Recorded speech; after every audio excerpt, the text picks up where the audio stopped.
Amateurs de la langue de bois, de la démagogie et du déni, au revoir. Bonjour aux autres et bienvenue aux gens de passage qui découvrent et vont forcément adorer, ça me semble assez évident.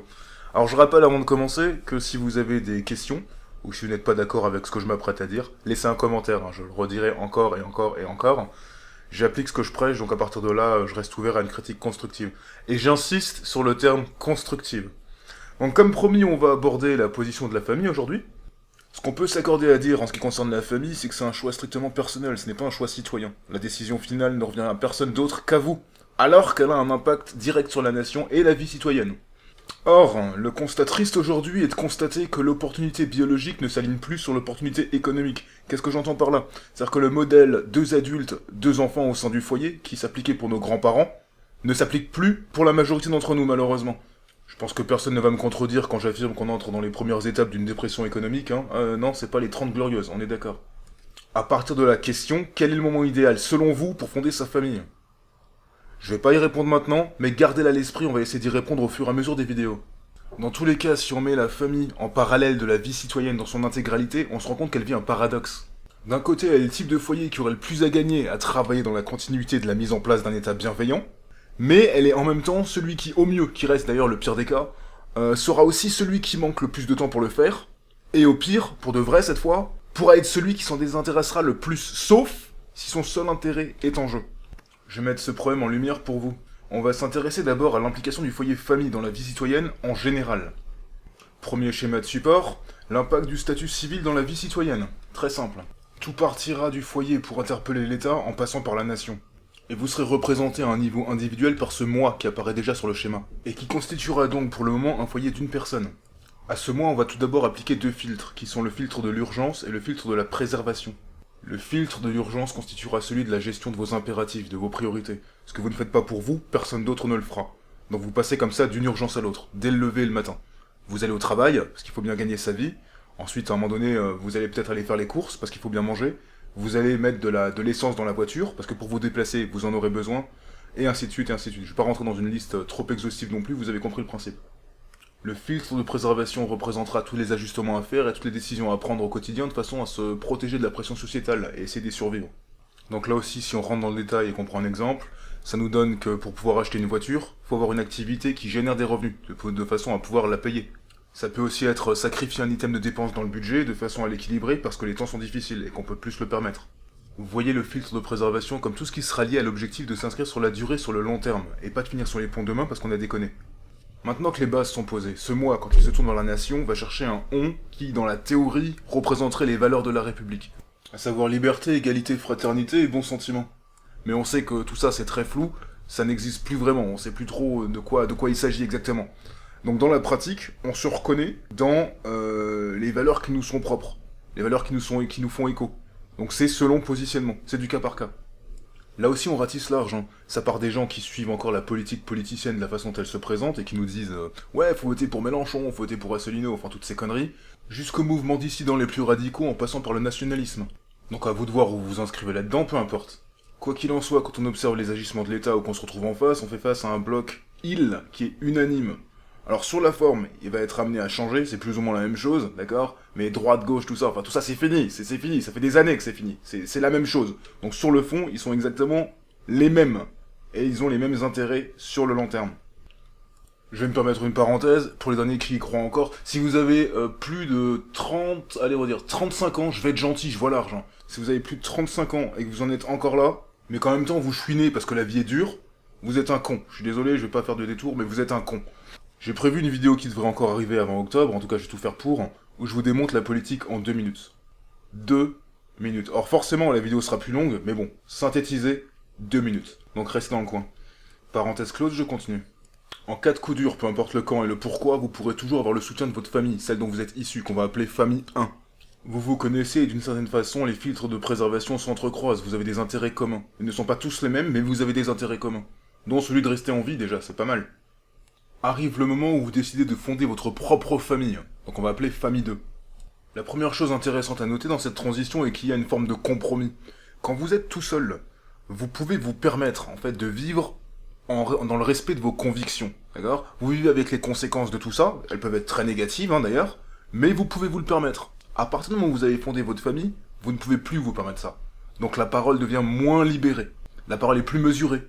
Votre objectif étant de créer un cadre de vie harmonieux. Hein, vous ne voulez pas passer l'année à vous disputer avec tout le monde. Si la parole est libérée, elle est dans le communautarisme, où les intérêts sont communs. La deuxième observation se situe au niveau des filtres.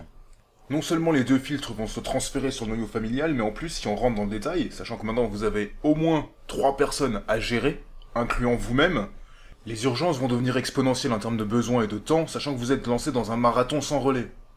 Vous avez un devoir de protection envers votre famille dont vous représentez le premier et le dernier rempart. Si vous échouez, en tant que parent, vous serez jugé seul responsable. La moindre décision est pensée, aucune place n'est laissée au hasard. En tant que parent, on est susceptible de tomber dans la surprotection. Bonne nouvelle, vous bénéficiez toujours du soutien de votre famille, et en cas de coup dur, vous pourrez la solliciter. Maintenant, le problème est le suivant, c'est que toutes ces contraintes qui s'appliquent au noyau familial vont l'enfermer dans une espèce de prisme d'autosuffisance, de contentement. Les besoins de la famille deviennent prioritaires sur les besoins de la nation. Elle n'est tournée par nécessité de survie que vers son environnement proche. Plus la pression sociétale est forte, plus ces filtres se resserrent sur la famille, et elle devient plus centrée sur elle-même. On peut mettre en parallèle la possibilité d'être minimaliste quand on est seul, mais après le moment où vous avez votre famille, vous voyez, vous voulez avoir des repas copieux, vous voulez faire des cadeaux, vous voulez faire des sorties avec les enfants, vous voulez que tout le monde soit bien, soit à l'aise et qu'on consomme beaucoup. L'avenir du pays dans la balance à ce moment ne pèse plus beaucoup. Ce qui importe, c'est l'avenir de votre famille, où vous allez porter le projet familial. Donc tout ce côté du schéma là n'existe plus. C'est d'ailleurs comme ça dans ce processus que vous pouvez perdre de vue des amis. Et ce filtre d'autosuffisance ne se lèvera que dans la nécessité, quand il n'y a pas d'autre choix. Et là, la famille, à tort, va rechercher dans la nation un prolongement de ce qu'elle représente, elle, à son niveau. C'est-à-dire un nous, un tout, qui est cohérent et qui est solidaire. Sauf que ce tout, nous, n'existe pas. Si on prend l'actualité des Gilets jaunes en exemple, on se rend compte que même les autres familles ne sentent pas le devoir de répondre au chantage affectif.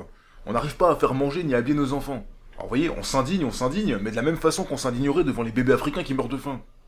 Pourquoi ? Parce qu'il n'y a pas de solidarité nationale. Les seuls qui feront écho à cet appel de désespoir, si on rentre dans le détail encore une fois, sont des espèces de clones de famille 2. Pourquoi ? Parce qu'au niveau des causes, ils sont liés par les mêmes contraintes, et en conséquence, ils se forment une communauté de besoins. Mais ce n'est pas une communauté solidaire authentique, auquel vous pouvez ajouter une multitude de moi qui sont en roue libre et qui font donc ce qu'ils veulent. Sachant que le filtre d'autosuffisance est toujours bien présent sous forme latente, ça se confirme dans les propos quand on ramène tout à sa propre famille, à ses enfants. Tout ça est très fluctuant. Et toujours en face de ce bloc île-État, qui lui est organisé en termes d'intérêt et de structure. À partir du moment où les requêtes de la famille ont été plus ou moins satisfaites, et qu'on en revient à une phase plus neutre, où la vie suit son cours en France, on en reviendra à cette situation présentée plus tôt. On va s'intéresser maintenant plus en détail aux conséquences de ce comportement. J'en profite pour faire un parallèle avec ce que j'affirmais dans le guide de survie au quotidien, le tout premier épisode. Ce que je vais développer ici en est d'une conséquence directe. Nous sommes des générations sacrifiées. Le contexte n'est plus juste extrêmement défavorable à la fondation d'une famille pour la plupart d'entre nous, mais tout à fait hostile. Avant, c'est-à-dire à l'époque de nos grands-parents et de nos arrière-grands-parents, vous pouviez fonder une famille aveuglément, entre 20 et 30 ans, sachant que vous alliez avancer professionnellement en conditions salariées. Alors qu'aujourd'hui on observe que la décision de fonder sa propre famille se fait presque par dépit, il y a un aspect maîtrise de son destin.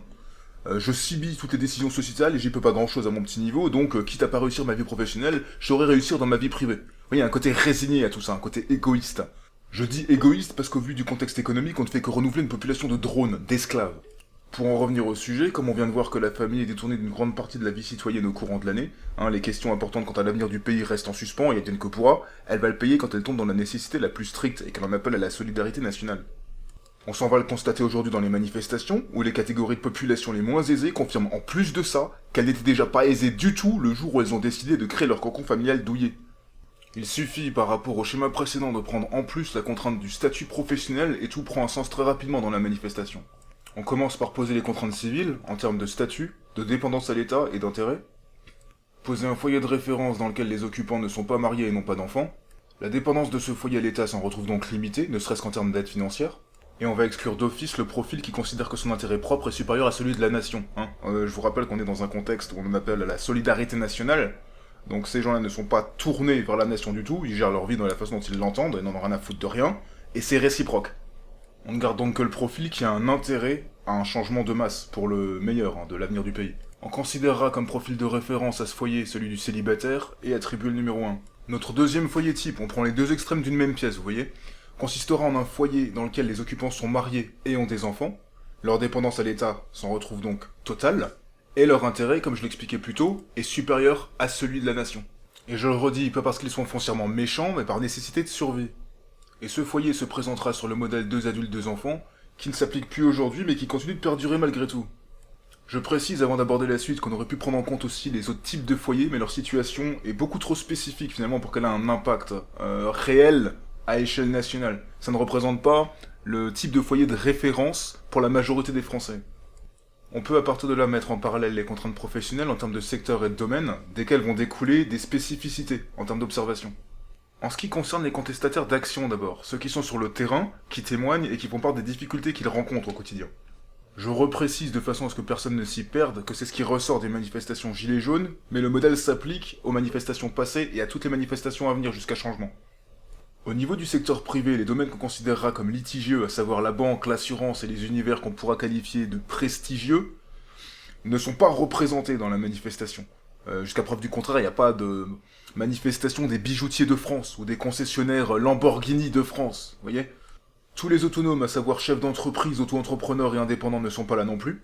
S'ils le sont, c'est qu'ils sont déjà bien dans la merde aussi. Du coup, il ne reste que les autres. Et qui sont ces autres ? Je vais y revenir tout à l'heure. Au niveau du public, là encore, les domaines litigieux ne sont pas représentés, tout ce qui est forces armées, tout ce qui est politique, bon, etc., je vais pas rentrer dans le détail. L'histoire se répète, il ne reste que les autres, de l'administration de la fonction publique, du médical, du social, etc. Ce qui sera très intéressant maintenant sera de mettre ces contestataires d'action en parallèle des contestataires d'opinion. C'est quelque chose d'absolument fascinant qui en ressort. Des contestataires d'opinion, on part de on paie trop d'impôts à dehors les immigrés, en passant par le droit de vote pour les animaux aquatiques de mer, de rivière et de flaques d'eau. À ce niveau, absolument tous les secteurs et tous les domaines sont représentés. Sauf que forcément, ces tous n'étant pas tous présents sur le terrain, et n'étant pas du tout intéressés à l'idée de l'être de près ou de loin, tous devient les autres. Et qui sont ces autres ? Toutes les réponses arrivent. On va commencer par attribuer un numéro de référence à chacune de ces lignes, et on arrive à des conclusions qui ne font pas forcément plaisir. La première étant que les dirigeants et les exécutants des domaines qui nous posent problème actuellement, et qui nous enfoncent encore un petit peu plus chaque jour, non seulement ne sont pas présents, mais vont continuer à œuvrer pour que la situation perdure. Sont présents en majorité dans la manifestation des exécutants, premier niveau, premiers échelons, qui eux subissent la situation. Donc que des gens qui opèrent sans filet de sécurité. D'où le titre, la logique des premiers tombés. Dont certains sont proches de la retraite ou déjà retraités. Ce qui s'oppose aux jeunes actifs en début de carrière avec les dents longues. Retraités qui pourraient d'ailleurs être d'anciens de ces secteurs qui nous cassent les couilles et pourraient nous donner de l'information de façon à ce qu'on puisse dynamiter ça de l'intérieur, ou en tout cas en masse, mais ce n'est pas le cas. Et des reconvertis qui sont exactement dans la même situation, c'est-à-dire des gens qui auraient pu nous donner de l'information de façon à ce qu'on puisse s'organiser de notre côté avec de l'information fiable et qu'on puisse changer les choses. Mais là encore, ce qu'on sait des autres qui ne sont pas représentés, déjà avec certitude, c'est qu'ils sont absents et probablement émancipés. Dans le détail, cette émancipation se traduit par des projets en cours, à savoir une carrière salariée, ou autre d'ailleurs, une carrière autonome, ou un départ définitif qui a déjà été prévu dans les délais, et un patrimoine à l'abri, c'est-à-dire existant. Il est peut-être petit, mais en tout cas il est existant, il est supérieur à 0. On est loin de le 5 du mois, j'arrive plus à bouffer. Donc si on fait un calcul non chiffré, on enlève ça, on ajoute ça, et voilà les effectifs réels de la manif. En termes de représentativité, j'ajoute, pas en termes de nombre. Et là vous allez me demander, et vous aurez raison de le faire, mais quel rapport avec la première partie des contraintes civiles, comment ça se reporte dans la manifestation ? Ou du moins dans la contestation dans son ensemble. Je vais vous expliquer. Le profil de guerrier idéal aujourd'hui dans le rapport de force avec l'État, qui n'est pas forcément physique d'ailleurs, est celui du jeune célibataire, totalement en roue libre, parce qu'il a la possibilité d'y aller sans aucun compromis. Il est plus enclin à faire des sacrifices temporaires pour des besoins qui le dépassent. Or, ce profil n'est représenté que par ceux qui n'ont rien à perdre. Les autres s'accrochent tant bien que mal à ce qu'ils peuvent encore. Ce qui inclut prioritairement, et c'est normal, sa famille. Tout le monde subit le contexte national et a peur aujourd'hui, sauf que les présents pensent sur du court terme, à savoir comment je vais payer mon loyer et manger demain et le mois prochain, et les absents sont encore au moins sur du moyen terme. Comment m'assurer que je vais encore payer mon loyer et manger d'ici 6 mois à 1 an. Sachant que dans la pyramide, ils sont éventuellement les prochains à être touchés par ce problème de pensée à court terme, ils sont affairés de leur côté à reporter l'échéance le plus tard possible. Et dans l'idéal, à ce que ça n'arrive pas du tout. Donc quand les manifestants annoncent que toute la France est dans la rue, ce n'est pas vrai. Pour une fois, beaucoup de personnes des mêmes catégories, c'est-à-dire actuellement des gens au bas de la pyramide malheureusement, se sont retrouvés physiquement et se sont rassemblés dans la rue, en nombre. Ce n'est pas la même chose. Ce n'est pas une solidarité authentique. C'est une solidarité de nécessité. Pourquoi j'ai voulu mettre en lumière le facteur de famille propre à ce moment-là ? Parce que l'issue de leur situation, de merde d'ailleurs, reposent sur le seul bon vouloir de l'État auquel elles ont entièrement délégué. Premièrement, leur autorité parentale. Deuxièmement, le déroulement de leur quotidien, dont le temps alloué à réfléchir intelligemment d'ailleurs. Troisièmement, l'avenir de leurs enfants et leur propre avenir en tant que parents. Et parmi ces familles, des familles d'ouvriers par exemple, qui ont des enfants de moins de 10 ans, ou des mères célibataires, qui devraient être un oxymore d'ailleurs, deux profils différents avec parfois 2 ou 3 enfants même, et qui se satisfaisaient de leur situation professionnelle jusqu'à maintenant. Aucun projet d'en changer, aucune ambition. Est-ce qu'il y a 10 ans, la situation était meilleure? Est-ce qu'on n'a pas vu venir le mur? Ça ne faisait que s'empirer. Et je dis 10 ans, je suis gentil, c'est plus. À quel moment est mise sur la table votre propre responsabilité par rapport aux problèmes que vous rencontrez actuellement? À quel moment? On est dans la même merde, mais tout le monde ne sait pas rajouter ses handicaps. Mais merde!